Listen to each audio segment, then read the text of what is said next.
ବୋଉ ମତେ ବହୁତ କଷ୍ଟ ହେଉଛିଲୋ। ଏ ଜମ ଯନ୍ତ୍ରଣା ମୁଁ ଆଉ ସହି ପାରୁନି। ମତେ ମାରିଦେ ଲୋ ବୋଉ, ମତେ ମାରିଦେ।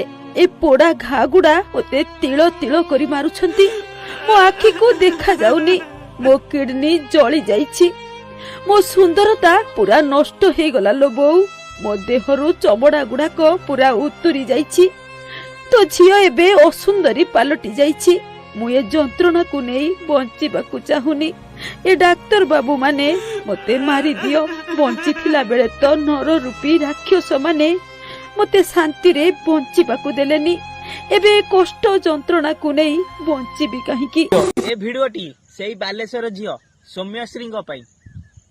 ତ ଜିନ୍ସ ହବା ଅବସ୍ଥାରେ ତାକୁ ନ୍ୟାୟ ମିଳିଲାନି, ବରଂ ମରିବା ଅବସ୍ଥାରେ ତା ଆତ୍ମାକୁ ଶାନ୍ତି ଦେବା ପାଇଁ ନ୍ୟାୟ ମିଳିବ କି ନାହିଁ ଆମେ ଜାଣିନୁ।